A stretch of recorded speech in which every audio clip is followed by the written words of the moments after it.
You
have a stroller, we're taking it right here. Have them unloaded, ready to go, we'll park it for you.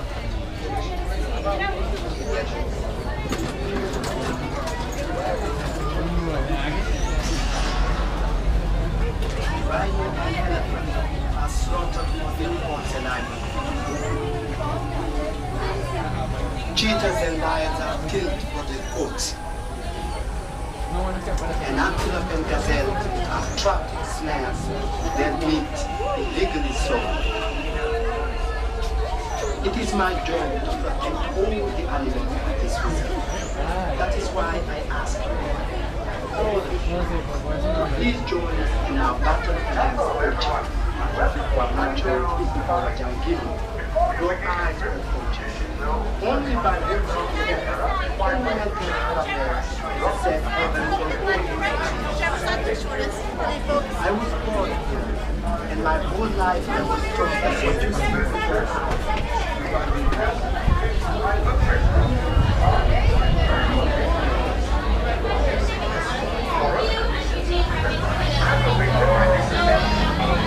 Expected brothers should not lie.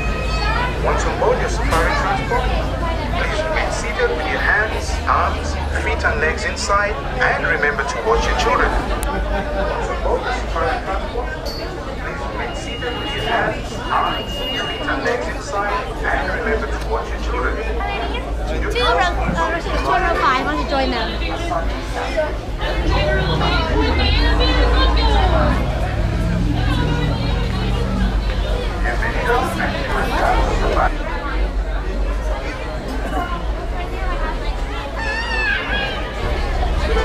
It's Monday. Let's go. Good night, alligators. See you in 2 weeks, Jumbo. Oh, John, everyone, I'm Cody. I'm going to be your safari guide for the next 2 weeks. That's why you meet for 2 whole weeks. Who knows what the 2 weeks safari? No one? Perfect. Alright, now if you take a look above, you get those game spine get above your heads. You're going to see as many animals as we possibly can. Unfortunately, you probably won't see all of them, but we'll do our best. But we got clearest floors, so we're going to head on in. Now, the Harambe Reserve was established in 1971 as a means of protecting the animals. Over the past years, the animals have become quite accustomed to humans as well as their trucks. So we should be able to get some pretty good pictures of the animals today. Now we're coming into a little Itiri forest. The forest being the key right here, there's a lot of animals who use their natural colors to blend into the deep forest. See an animal way back there on the right, that's called the okapi. Now the okapi looks a bit like it's from close up, it's actually a zebra. Believe it or not, it's actually a giraffe. The facial recognition is the exact same. Now the okapi wasn't discovered by Western until 1901. This makes it very unique to see. There's a couple greater kudu over here on the left. Now the greater kudu looks like these ones are female. Don't see any horns on them, only the males have horns. But they are actually the second tallest antelope in Africa, staying at about 5 feet tall. On top of their shoulders. Now, not seeing one, but I saw one 2 weeks ago. It's called a yellowback diker over next to that okapi. Now the yellowback diker actually translates to diving buck. When it gets alerted, that yellow fin puffs up on the back. lets out a really loud, ear-screeching sound, and then dives into the woods. Oh my gosh. There's a black rhino! Left side, top of the hill. Now, black rhinos, unfortunately, are very close to extinction. There's only about 5,000 left in the world. They weigh as much as 3,000 pounds, have a charging speed of 35 miles an hour. Which, if you're driving in trucks like this, it doesn't work very well for you. So we're gonna keep moving. It can become easily aggravated. Now, I'm trying to find another animal here. It's a very reclusive animal. It likes to hide way back in the brush. It's called a bongo. If you look at your game spine guides, let's see if we can find him. Oh, there's another black rhino up top of the hill on the left. It's kind of sleeping up there.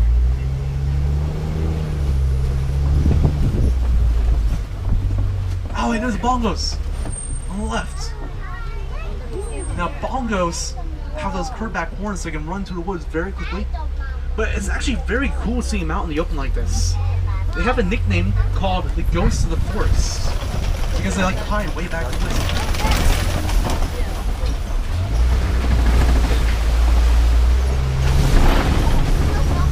Alright, now we're going to come over to the Salfi River. Now, the Salfi River is home to most well-known amphibious as well as reptile-type animals, including one of my favorites, the Nile hippo. So let's see if we can find some hippos up here. Oh, I see two of them! They're outside the water too, so even better picture. Now, the smallest recorded hippo is 85 pounds. Once we reach full adult maturity, that number skyrocketed all the way up to a whopping 5,500 pounds. Eating around 150 pounds of food a day.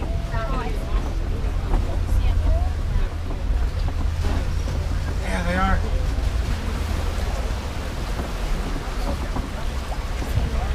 Now, a lot of times you'll see a hippo outside the water, sweating a red color. It's actually known as blood sweat.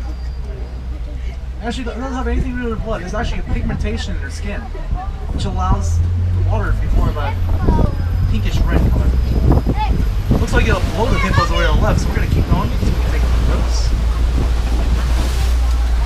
Now, you see these white birds on the island, these are pink-backed pelicans.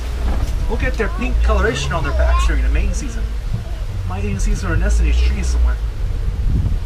As well as they usually like to fish in shallow parts of the water. It's kind of hard to find that load of hippos back there. But hippos will stay submerged underwater for up to 8 minutes at a time to help cool themselves down as well as evade a predator, even though they don't have very many predators.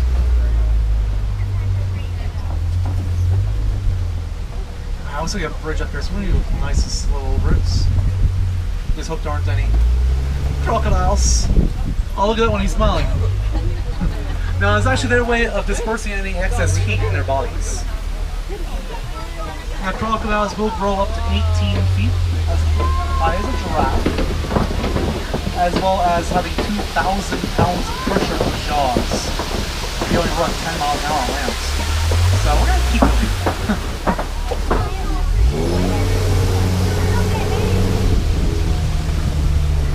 It looks like a little bit of a different type of vegetation up here. So we'll see if we can get up there. It looks like a little bit greener too. Could be an open area. How's everyone doing so far? Good? Alright.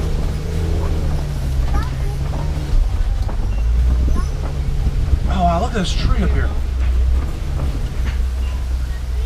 Now this tree we're coming up here on the right is called a baobab tree.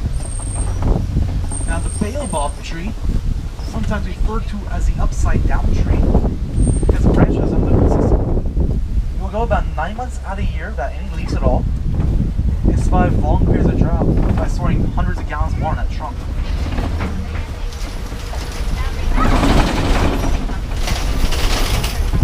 Oh wow, look at this. Now this is cool.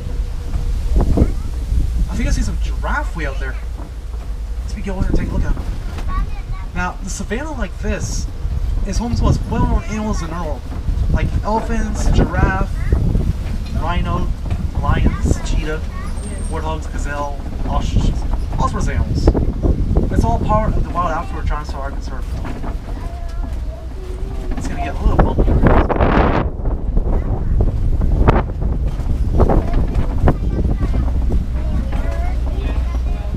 Now to make this landscape work, a lot of the animals have to come together and work as a team.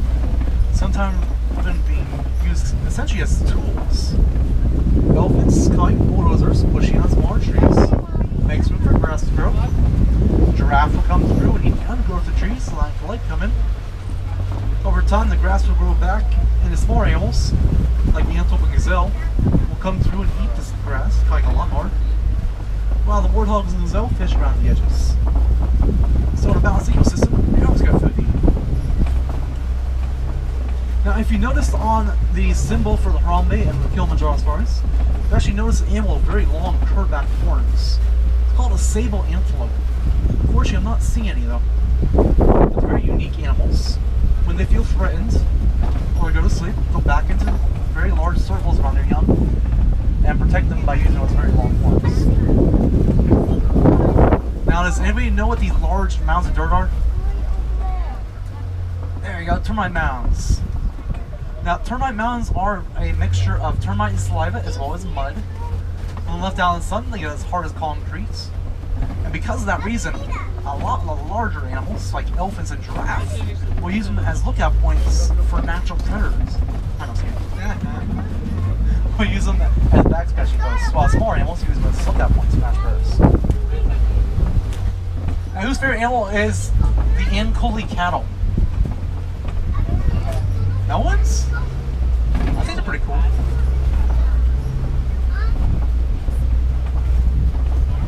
Let's see if we go take a look at them. Look like they're gonna be nice and close to us. Oh, there's that giraffe way back there. Looks like a few of them even. Now you might see another animal called Parison's elands. Now the Parison's eland is actually the tallest antelope in Africa. Stands at about 6 to 7 feet top and shoulders, as well as has very unique ability that can jump as high as 8 feet straight up to the same position. Now these two animals right here, these are Ankole cattle. Anybody know how long those horns are? Or how much they weigh even? They're actually about 6 feet long, and they actually weigh about 5 pounds each. Now they're actually a honeycomb hollowed out shaped middle, allowing for blood to rush up and down through them, back down their bodies, pulls them down. They're also known as Watusi cattle, after the first and only tribe to domesticate along Harambe. They continue to be the only domesticated animal in Harambe, and they still get along with animals very, very well. I also get 3, 4 giraffe out here. It's like a whole tower of them. 5, 6, 6 giraffe out here. Wow. Oh, wait, 7. Now we see a ton of different types of giraffe out here, but the 2 most common species are reticulated and the Maasai. Now this one right here next to us, is facing away from us, unfortunately, is a Maasai giraffe. Now the Maasai giraffe has a very jagged red gorge pattern, a little bit darker than red. Meanwhile, reticulated has more of a square, even-like pattern, a little lighter. Now the reticulated giraffe gets its name from the Latin word reticulata, meaning nets, very net-like pattern. Now all giraffes stand about 18 to 20 feet tall, and a newborn giraffe can stand and look me straight in the eyes at 6 feet tall. So we got 3 more Maasais over here on the left.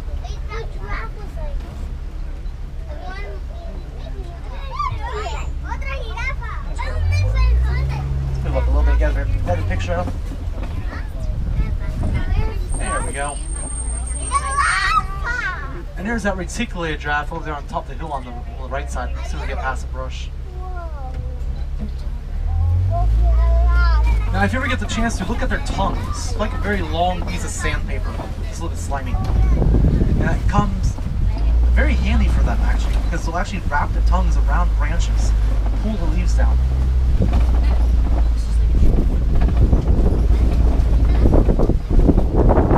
Alright, what do you say we go find some elephants? Only one person wants to see elephants? I do. Okay. We're going to make our way to Elf Country, but in the meantime, we're going to make a quick run through Monkey Point. Now, we've come to call this area Monkey Point after a troop of mandrill monkeys actually moved in. Now, mandrill monkeys are very large and very colorful monkeys. See if we can find one somewhere. Oh, wait. It's next to that last tree on the left. It's hiding behind it. They have that very interesting red and blue marking on their face.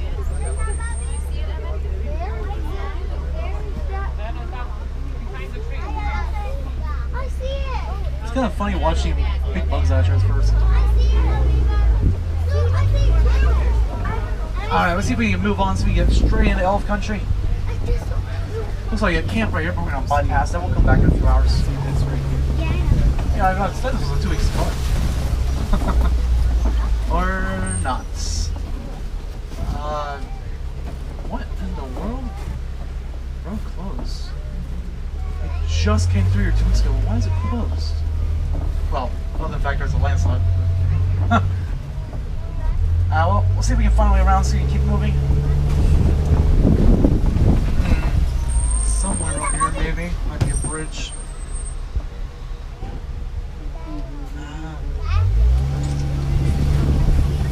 It's going into one road. So, oh, wait. Here's the bridge.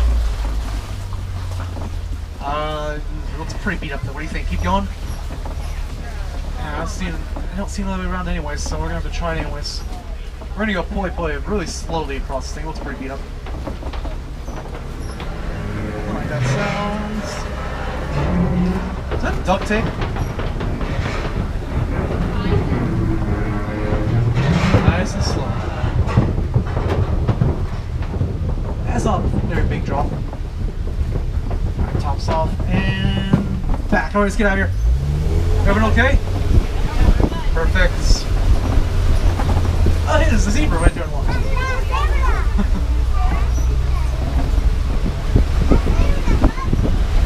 Oh, look at this. Coming in tarp to play pits. Now, you see these tusk marks we're going to play on the right, as well as the footprints on the left. So here, definitely get close to those elephants. But elves will use that clay to smooth out their tusks, as well as eat the clay to source vitamins and minerals. Kind of like humans taking multivitamins. Now, speaking of humans unfortunately are mining metallic ore in the ground called coltan. Now, coltan is used for production of cell phones as well as electronic devices. So we'll get up when we talk about cell phones. Alright, sounds like we're intercepting radio signal. Let's get closer to the village. Oh, there's a whole bunch of elephants. I think there's a baby back there too. Way back there on the left next to that baobab tree.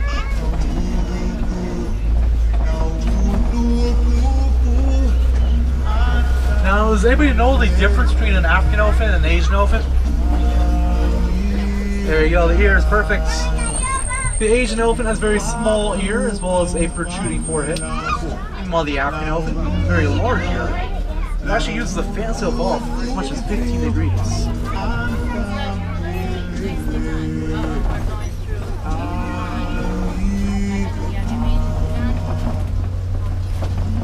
Let's see if we can find that baby. So, quite a few of them over here.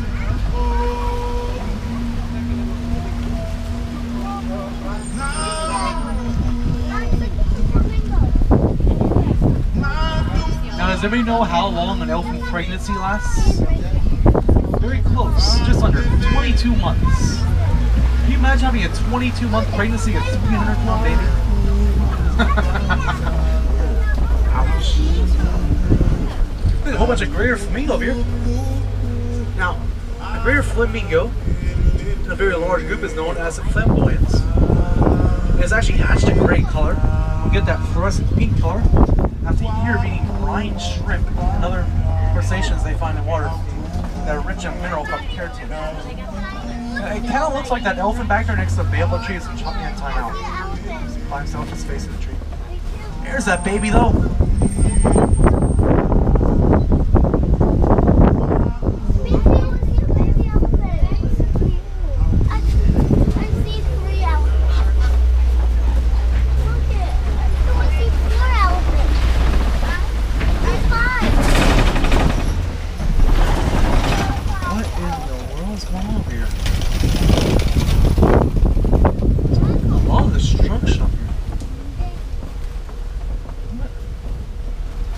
I don't think it's poachers. I haven't seen poachers out here in months.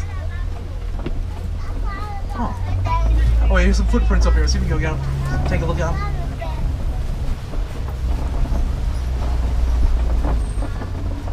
Yeah, it kind of looks like an elephant footprint, but I haven't seen any elephants around here. You know, it actually might be a rhino, which actually would make sense.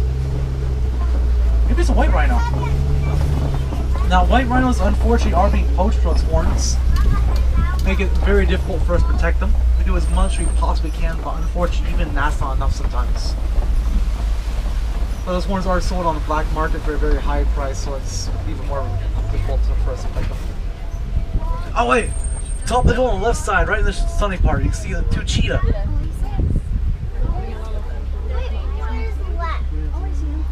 Now, cheetah are very, very fast animals.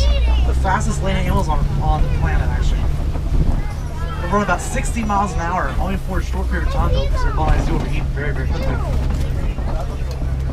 And they are one of the only known cats to hunt during the daytime.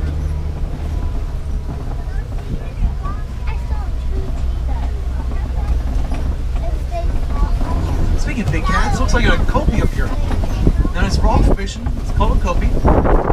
It's used for various animals to look out for prey and predators. But the most common animal on a kopi is a lion. Perfect. And anybody know the Swahili word for lion? Simba, there you go. Now Nala actually translates to treasure. Now male lions will have a very large ring around its neck, full of hair, called the mane. As well as his roar can be up to 3 miles away. Now, with lions be part of the cat family, they do sleep for up to 20 hours a day, so it's hard to find sometimes. Now, it looks like a few ostriches, some bontaboks, some zebra, and those white rhinos way in the back over on the right. Now, the bontebok, the small brown animals, on the white behind, are actually very hard to find except for birds like this. They are so close to extinction. Their close relative is actually the white-bearded boobies.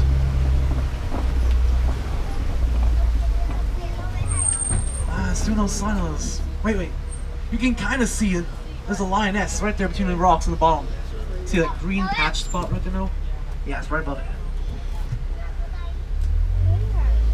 Now it's actually the female lion, the lioness. Does most of the hunting, while the males will stay back and watch over the front of the hunts.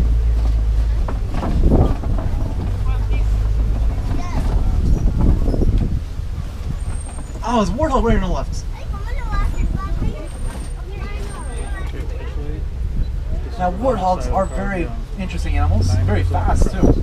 Even though they do have a very small size, they can run up to 35 miles an hour. As well as having those razor sharp tusks, so they can bury lions, so they can clear out holes. Now we got eggs on your left side. Those are ostrich eggs. Those eggs weigh about 3 pounds each, making the largest bird eggs on Earth.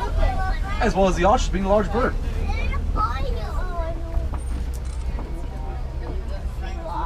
Now, I don't know what those zebra ones we just saw. But Grant zebra have a black-white marking on them. Now, Grant zebra are actually black zebras with white stripes. You can tell by their nose. And they're very powerful back legs that can easily use to attack a predator.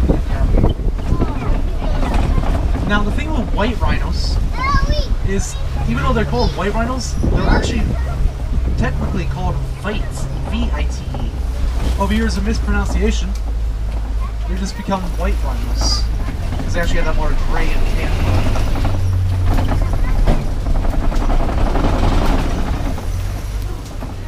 Alright, now this area we're coming to now, over the past few years, we've been using it as essentially a rehabilitation area. Now it looks like quite a few addax over here. Now the addax, very interesting animals, sweet desert dwellers. It's called ADDAX. They're actually one of the only known animals to last their entire lives without any water at all. They'll gather all the water and moisture needed for the food they eat. Now we just passed a few birds back there on the right side. Those were yellow-billed storks. Now yellow-billed storks are a carnivorous type of bird with a very large wingspan, who eats more fish, snakes, and lizards.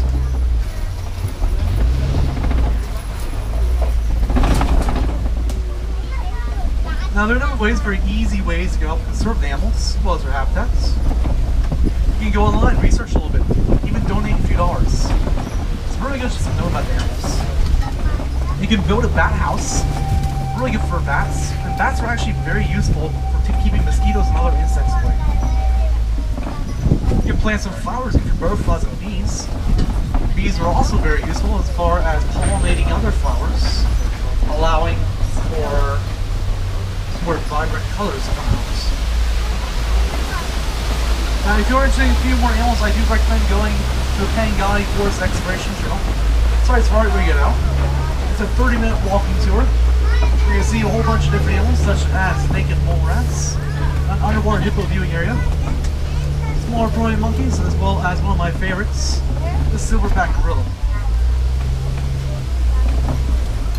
Now, unfortunately, it looks like we're coming to the end of our trek, so I'm going to drop you off next Blind Post.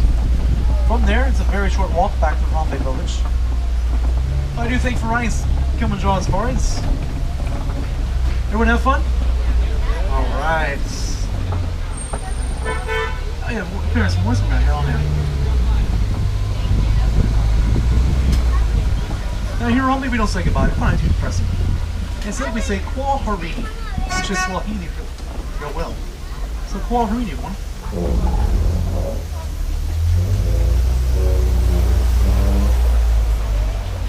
Jump Lord. And hold some more. Watch your hands and arms on the right. Those doors are opening. Kwa Harini. Watch your step down.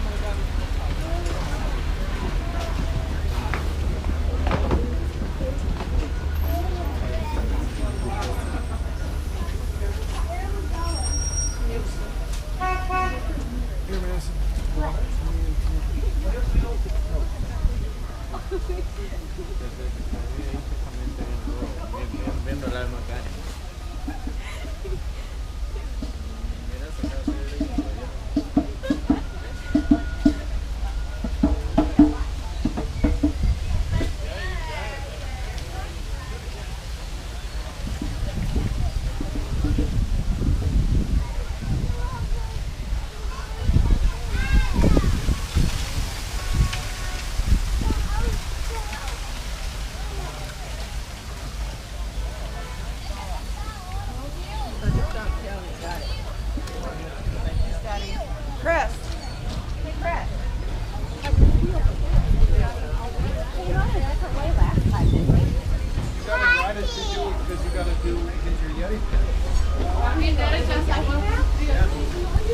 À noite lá esfria.